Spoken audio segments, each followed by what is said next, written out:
abiding God is so important because it's very counterintuitive for a person like me that all my life is I've been programmed to do more and do more and do more, meet a certain expectation, be the best version of yourself, improve, be better, be better, be better.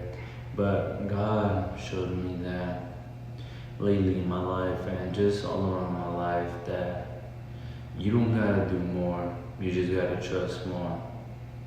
And let me repeat that one again. You don't gotta do more, you just gotta trust more. There's no point if you put in the craft 10,000 hours if you're not trusting in God because that foundation is gonna fall sooner or later. And whether you realize this or not, that's why a lot of businesses fail, and a lot of things fail because you're not humble enough to understand a foundation that's gonna be long, worth it, and longevity, and maybe it's something you will never know. And that's why I say trust, because this video God showed me because he was telling me that I'm very to the point where like systematical routine, like I'm a control freak by nature. And the reason I came to this is because a subconscious fear of not knowing the outcome. Yet God's humbled me so much times, yet I go back to my own understanding because all that hurt built me to be the person I am. And sometimes, like they said, is you can't fight against your own self. Sometimes it's just letting go of who you were. And it comes down to that simple, that letting go of who you were.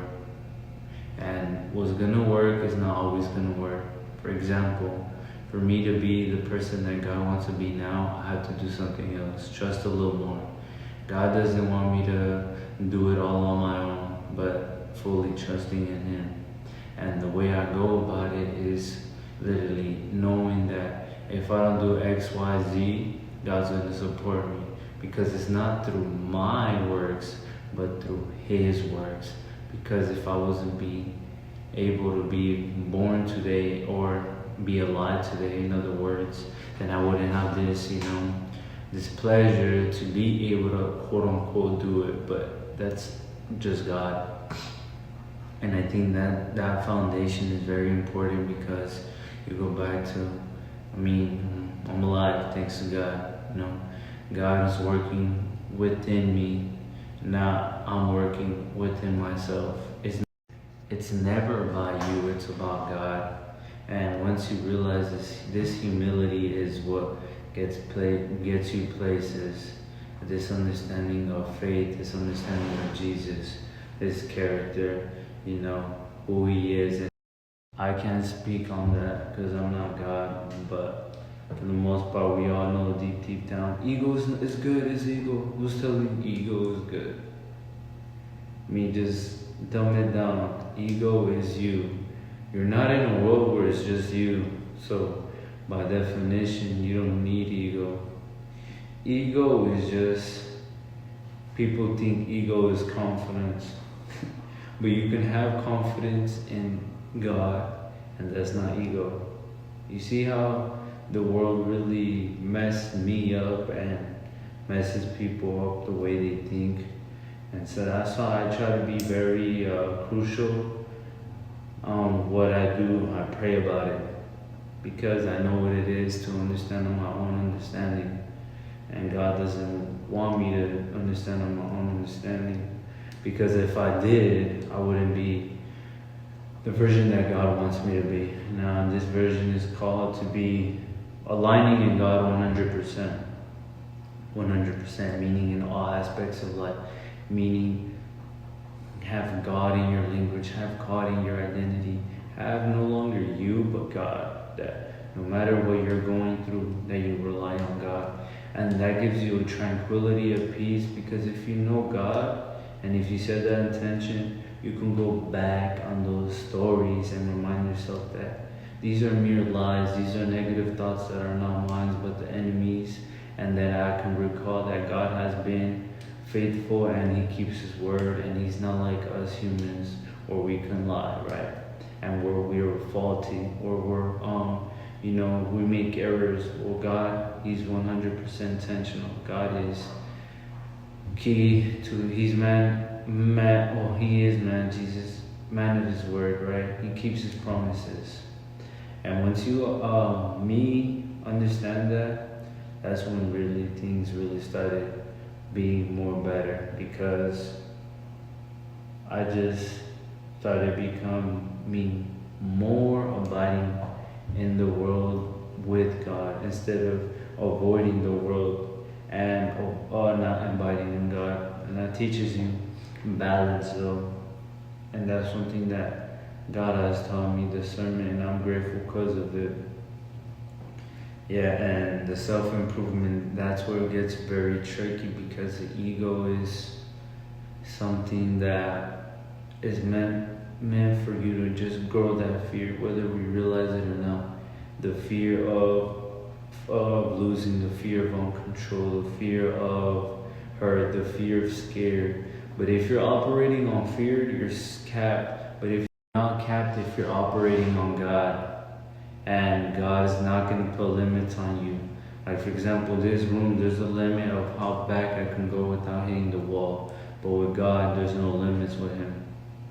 But yet, you gotta understand, God can get you to XYZ place, but that's if He wants to. And then that's if it's meant for you. So it comes with humility, knowing that, hey, I don't know, but sooner or later, I'm gonna understand through Him. And now I'm very crucial on the words that I say, that, because it's no longer me, me. No, it's just God. That's all it really is. Once you understand this, it's like, go back to that.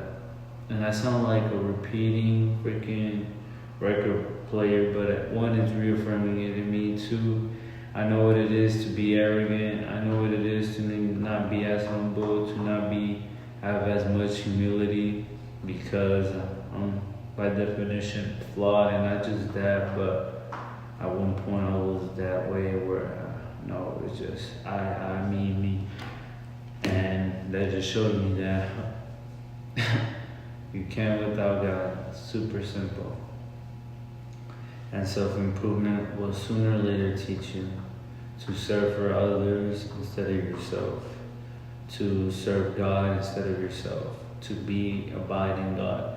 And as I saw it, the moral of the story, how to be abiding God, how can you do less, trust more, do less, trust more, do less, trust more.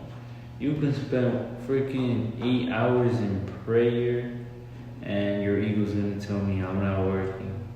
And that in itself is something that when you get like a text, that's exactly what you gotta do. For example, I didn't wanna drive fast, I didn't wanna do all that, but now I'm grateful because God got me through that and showed me the version that He wants me to be, only through Him. Him. Not me, not self, Him. And once you throw everything at Him, like, not like in a quote unquote bad, but you throw all your problems at Him, you help make Him, not make Him, but you ask for Him to guide you on all aspects of life, He will. And that's what He wants from you. It's like your father wants the best for you. And imagine a creator of the universe, God Himself, why wouldn't God want to guide you if He created everything? If He knows now, before, later, after. He knows what's going to happen tomorrow. He knows what's going to happen in 10 years. So why not trust in Him? Like, ask yourself, what's really holding you back? Ego? And if it is, why is that? Oh, because I'm not controlling? Okay, why is that? Because I don't know the outcome. Perfect. Who told you you didn't know the outcome? You never know. You will never know. I didn't know last week this was going to happen. I didn't know this week this was going to happen. I didn't know, bro, I didn't know, let's just think about something simplistic. I didn't know at 10:35 a.m. I was going to look outside right there in the window. Just tell yourself, I didn't know these things were going to happen, but I trusted God. And merely, it's just about I like to say about my documentary, or how I think, how I feel, how I move, right? And if people resonate, I know they'll resonate, and they do. But that's all glory to God that people are even resonating, that I have this platform to be able to spread my knowledge through God, only that my wisdom that I got through God. And yeah. And if you made it to the end, just subscribe, like, share, turn on notifications, and I appreciate you. God bless y'all. Y'all stay in gratitude.